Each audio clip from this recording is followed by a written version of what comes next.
Hello students, हम पढ़ रहे हैं class 12th biology chapter 13 organism and population. और इस वीडियो में आज हम शुरू करेंगे मेजर एबायोटिक फैक्टर्स। तो चलिए शुरू करते हैं। Temperature is the most important ecologically relevant environmental factor. तो टेम्परेचर क्या है? बहुत ही महत्वपूर्ण इकोलॉजिकली रेलिवेंट।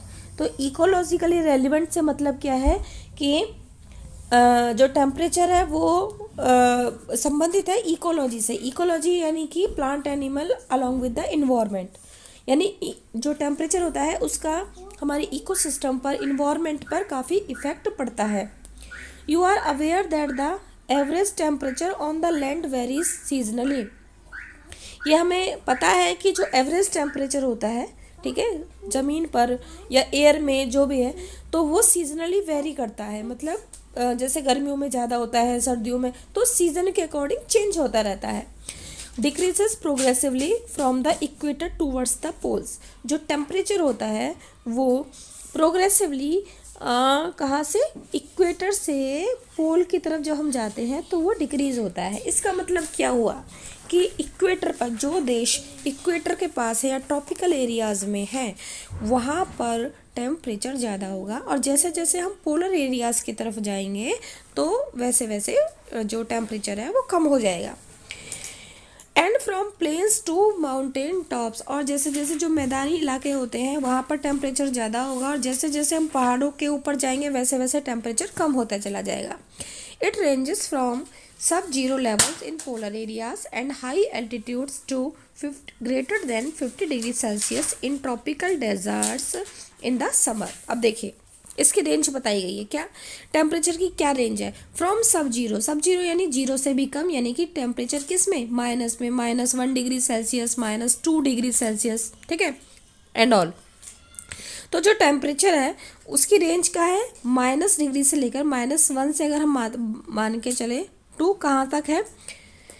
अब ये जो माइनस में टेम्परेचर मिलता है वो मिलता है पोलर एरियाज़ में, यानी ऐसे कंट्रीज़, ऐसे रीजन्स जो पोल्स की तरफ हैं, ठीक है। और क्या है? And high altitudes. और जो ऊंचाई वाले इलाके होते हैं, जब हम ऊंचाई पर जाते हैं तब, तो वहाँ पर ये हमें मिलता है -1 से लेकर कितना, greater than 50 degree Celsius in tropical desert. तो हमें ट्रॉपिकल डेजर्ट में एवरेज टेम्परेचर 50 डिग्री सेल्सियस से ज़्यादा मिल जाएगा इन समर। और कब? समर में। There are however unique habitats. हालांकि ऐसे कुछ यूनिक यानी अनोखे हैबिटेट भी हैं, जैसे कि थर्मल स्प्रिंग, ठीक है, यानी कि गर्म पानी के झरने। तो जो गर्म पानी के झरने हैं वो एक्चुअली में क्या है? तो ये जो पानी होता है, गर्म पानी होता है, ये क्या एक तरीके से अंडरग्राउंड हॉट वाटर होता है, ठीक है। ज़मीन के नीचे का जो गर्म पानी है वही होता है। हम ये जानते हैं कि जो ज़मीन के नीचे क्या है, दे आर हॉट रॉक्स हैं, और ज़्यादा टेम्परेचर है, उसकी वजह से जो अंडरग्राउंड पानी है वो क्या हो जाता है, वो गर्म हो जाता है, ठीक है। तो आप कह सकते हो geothermally heated water, geothermally underground heated water, है ना, ड्यू टू क्या, hot rock in deep earth crust. तो क्या होता है, वाटर बिकम्स हॉट। ये कैसा हो जाता है? हॉट हो जाता है। It becomes over the surface of the earth. ये धीरे धीरे जो है पानी, जो है गर्म पानी है, ये सरफेस पर आ जाता है अर्थ के, ठीक है, फ्रॉम द और क्या बनाता है? It forms the geothermal springs. इसके बाद में आता है and deep sea hydrothermal vents. Deep sea, तो अब हम समझेंगे कि भाई ये हाइड्रोथर्मल वेंट्स क्या होता है, ठीक है। We will understand the deep sea hydrothermal vents. देखिए ये सपोज ये हमारा समुद्र है, समुद्र की ऊपर की सतह है, इसको हम थोड़े दूसरे तरीके से बनाएंगे। जस्ट ए मिनट, यहाँ से, ठीक है। देखिए ये ऊपर का समुद्र का सरफेस हो गया, और ये उसका तल है। तो तल से नीचे भी क्या, जियोथर्मल रिएक्शंस होती रहती हैं, ठीक है। अब जब वो रिएक्शंस होती हैं तो उन रिएक्शंस की वजह से तल के नीचे जो वाटर है वो गर्म होता है, और वो बहुत ज़्यादा मिनरल रिच होता है, क्योंकि तल के नीचे भी क्या है, हॉट मैग्मा है या हॉट रॉक्स वगैरह हैं, उनकी वजह से, ठीक है। और वो मिनरल रिच जो वाटर है वो ऊपर की तरफ क्या है, ऊपर की तरफ धुएं के रूप में आता है। किसकी तरफ? धुएं के रूप में इस तरीके से आता है। और ये क्या है, ये चारों तरफ ये क्या है, पानी है। ये क्या, चारों तरफ पानी है, ओके, पानी पानी है ये पूरा। तो ऐसे लगता है कि जैसे पानी में ये जो लिक्विड है, ये जो गर्म लिक्विड है, मिनरल रिच लिक्विड है ये वाला, ऐसे लगता है जैसे पानी में क्या छोड़ा गया हो, धुआं छोड़ा गया हो, ठीक है। और वो प्लेसेस जहाँ से ये निकल रहा है, ये यहाँ से ही निकल रहा है, यहाँ से ही निकल रहा है, इनको हम कहेंगे वेंट्स। तो ये क्या हो जाता है, हाइड्रोथर्मल वेंट्स। तो आप ये कह सकते हो कि हाइड्रोथर्मल वेंट्स, इसको हम फिर से करेंगे, hydrothermal vents are the places, ये ऐसी जगह हैं जहाँ पर where the hot mineral rich water या fluid seep from the sea floor in the form of smoke. किसकी फॉर्म में, स्मोक की फॉर्म में, ठीक है। नेक्स्ट, तो ये हमारा हो गया है। अब हम बात करेंगे किसकी, यस, हाइड्रोथर्मल वेंट समझ में आ गया है हमें। अब हम बात करते हैं वेयर एवरेज टेम्परेचर, जहाँ पर अगर हम हाइड्रोथर्मल वेंट की बात करते हैं तो वहाँ पर जो एवरेज टेम्परेचर है वो किससे ज़्यादा होता है, 100 डिग्री सेल्सियस से ज़्यादा होता है। इट इज़ जनरल नॉलेज, ये एक जनरल नॉलेज है कि जो मैंगो ट्री है do not and can not grow in the temperate countries. क्या था, टेम्परेट कंट्रीज, जहाँ पर टेम्परेचर क्या होगा, कम होगा। ट्रॉपिकल कंट्रीज में टेम्परेचर क्या होता है, ज़्यादा होता है। तो मैंगो ट्रीज़ के लिए ग्रो करने के लिए ज़्यादा टेम्परेचर की ज़रूरत है। तो जाहिर सी बात है कि जो टेम्परेट कंट्रीज़ हैं जहाँ पर टेम्परेचर कम है वहाँ पर मैंगो ट्री नहीं होगा। Snow leopard are not found in Kerala forest, और जो स्नो लेपर्ड है यानी ऐसे तेंदुए जो कि कहाँ के माहौल में अडेप्टेड है, स्नो, जहाँ पर स्नो ज़्यादा पड़ती है, वो आपको कहाँ नहीं दिखाई देंगे, केरल के फॉरेस्ट में, केरल के जंगलों में, क्योंकि वहाँ पे जो टेम्परेचर है वो क्या होगा, ज़्यादा होगा। एंड ट्यूना फिश, और क्या दिया हुआ है, ट्यूना फिश आर रेयरली, बहुत ही मुश्किल से पकड़ी जाती है, beyond tropical latitude in the ocean. तो मोर टेम्परेचर के इन्वायरमेंट में अडेप्टेड है, क्लियर, तो वो मुश्किल से ही मिलेगी। You can appreciate the significance of temperature to living organism, हम अप्रिशिएट कर सकते हैं इस चीज़ को, किसको, टेम्परेचर को, कि भाई टेम्परेचर का लिविंग ऑर्गेनिज्म पे क्या इफ़ेक्ट पड़ता है, कितना पड़ता है। तो ये चीज़ हमने देखी है कि भाई हाँ, कि जो मैंगो है वो किस में नहीं मिलेगा, टेम्परेट कंट्रीज़ में नहीं पड़ेगा, तो नहीं मिलेगा, सॉरी।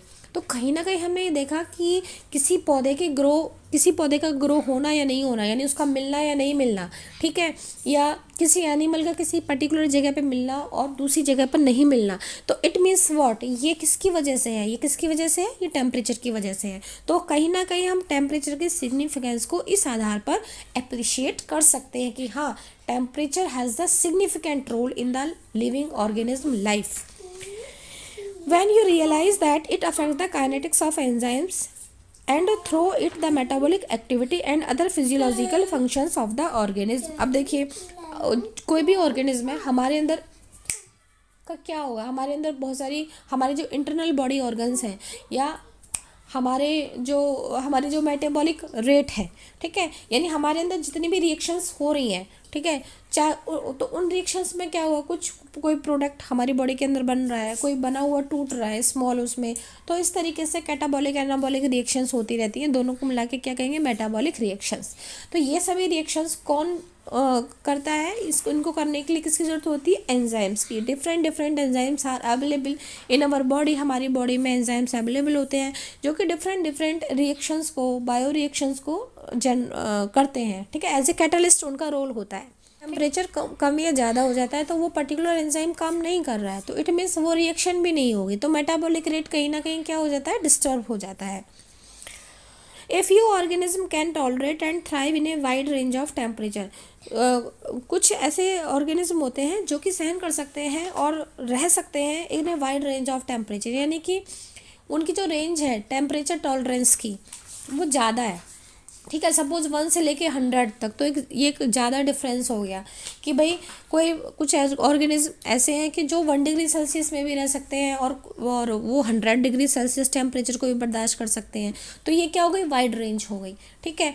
और कुछ ऐसे होते हैं जो नैरो रेंज को बर्दाश्त कर सकते हैं, जैसे मान के चलो कुछ ऑर्गेनिज्म ऐसे हैं जो 1 डिग्री सेल्सियस टेम्परेचर को भी क्या कर सकते हैं, बर्दाश्त कर सकते हैं, टॉलरेट कर सकते हैं, जीवित रह सकते हैं, और फिर कितना 20 डिग्री सेल्सियस को भी कर सकते हैं। तो यहाँ पर देखा 1 to 20, और इससे पहले एग्जाम्पल में क्या था 1 to 100, इट मीन्स व्हाट कि 1 to 20 ये एक नैरो रेंज है, ठीक है, टेम्परेचर की। तो इसीलिए लिखा हुआ है कि few organism can tolerate and thrive in a wide range of temperature, और तो जो ऑर्गेनिज्म रह सकते हैं, आराम से सर्वाइव कर सकते हैं वाइड रेंज में, उनको हम क्या कहते हैं, यूरीथर्मल कहते हैं। क्या कहते हैं, यूरीथर्मल कहते हैं। और ऐसे ऑर्गेनिज्म को हम वार्म ब्लडेड ऑर्गेनिज्म भी कहते हैं। But a vast majority of them are restricted to a narrow range of temperature. लेकिन काफ़ी ऑर्गेनिज्म ऐसे होते हैं, देखिए पहले हम जो यूरीथर्मल ऑर्गेनिज्म होते हैं उनका एग्जांपल देख लेते हैं। तो जैसे कि मैमल्स हैं, बर्ड्स हैं, वो किसका एग्जांपल हो गया, यूरीथर्मल का। But a vast majority of them are restricted to the narrow range of temperature. लेकिन काफ़ी ऑर्गेनिज्म ऐसे भी हैं जो कि रेस्ट्रिक्टेड है, यानी जो कि सर्वाइव कर सकते हैं नैरो रेंज में, और उनको हम क्या कहते हैं, स्टीनोथर्मल। और दूसरा हम कहते हैं कोल्ड ब्लडेड। क्या कहते हैं, कोल्ड ब्लडेड। ठीक है, अब बात आती है किसकी, जैसे कि रेप्टाइल्स। हाँ जी, कोल्ड ब्लडेड में आप एग्जांपल दे सकते हो रेप्टाइल्स का। The level of thermal tolerance of different species determine to a large extent their geographical distribution. तो देखिए अलग अलग ऑर्गेनिज्म के अंदर अलग अलग थर्मल टॉलरेंस है। कोई 100 डिग्री सेल्सियस टेम्परेचर को बर्दाश्त कर सकता है, सर्वाइव कर सकता है, उसमें तो कोई 5 डिग्री सेल्सियस। तो इस तरीके से उनका जो क्या कहते हैं, जियोग्राफिक डिस्ट्रीब्यूशन है, यानी कि वो कौन से एरिया में मिलेंगे, है ना, तो किस तरीके के एरिया में मिलेंगे। ठीक है, उनकी जो एग्जिस्टेंस है वो किस तरीके के हैबिटेट में होगी, तो वो भी क्या हो जाता है, डिफर हो जाता है, यानी अलग अलग होता है। जाहिर सी बात है कि अगर कोई इंसान, अगर कोई भी ऑर्गेनिज्म है, वो किसी एक पर्टिकुलर टेम्परेचर को करेगा, तो वो जहाँ पर रहेगा तो वहाँ का वो टेम्परेचर होगा, वो तभी वहाँ पर सर्वाइव करेगा। अब आता है, can you think of a few eurythermal and stenothermal animals. क्या आप कुछ यूरीथर्मल और स्टीनोथर्मल एनिमल्स के बारे में सोच सकते हो। एंड प्लांट्स, और प्लांट्स। अब जैसे देखिए पोलर बियर है, तो वो पोलर एरियाज में रहेगी, यानी कम नैरो रेंज ऑफ टेम्परेचर को वो क्या करेंगे, उसमें सर्वाइव कर सकते हैं। आगे बात समझ में। अब जैसे मैंगो ट्री है, वो किस में सर्वाइव करेगा, ट्रॉपिकल रीजन में सर्वाइव करेगा। ठीक है, in recent years there has been a growing concern about the gradually increasing average global temperature। तो जो शुरुआती साल हैं, रिसेंट ईयर्स हैं, तो कहीं ना कहीं जो ये बढ़ता हुआ जो हमारा ओवरऑल जो टेम्परेचर है, ठीक है, एटमॉस्फेयर का जो टेम्परेचर है, ठीक है, और अगर हम पूरे ऑल ओवर द अर्थ बात करें तो हम कहेंगे ग्लोबल टेम्परेचर, तो ये कहीं ना कहीं बढ़ रहा है, और उसके लिए कहीं ना कहीं एक चिंता का विषय है। इफ़ दिस ट्रेंड कंटिन्यूज, और इस तरीके से अगर टेम्परेचर बढ़ता चला गया, would you expect the distributional range of some species to be affected. तो क्या आपको लगता है कि कुछ ऑर्गेनिज्म की, कुछ स्पीसीज, उनकी कोई डिस्ट्रीब्यूशन की, मतलब उनका कि वो कहाँ पर पाए जाते हैं, तो ये चीज़ कहीं ना कहीं अफेक्ट होगी। तो क्या आपको ऐसा लगता है, तो यस ऑफ कोर्स ये चीज़ अफेक्ट होगी, क्योंकि जो ज़्यादा, अगर ज़रूरत से ज़्यादा टेम्परेचर हो गया, तो जो एनिमल्स हैं जो उस टेम्परेचर को बर्दाश्त नहीं कर सकते, वो तो फिर मरने लगेंगे, वो सर्वाइव ही नहीं कर पाएंगे, है ना। तो किसी एक हैबिटेट में, पर्टिकुलर एक हैबिटेट में या किसी एरिया पर कहीं ना कहीं ऑर्गेनिज्म का जो मिलना है वो गायब होने लगेंगे, मरने लगेंगे। तो हम ये कहेंगे कि नहीं भाई, वहाँ पर ये ऑर्गेनिज्म नहीं मिलता है, सिर्फ वहाँ पर मिलता है, तो एंड ऑल दिस। तो होपफुली यहाँ तक ये चीज़ आपको समझ में आई होगी, और नेक्स्ट वीडियो में हम स्टार्ट करेंगे वाटर। तो till then, thank you so much, take care.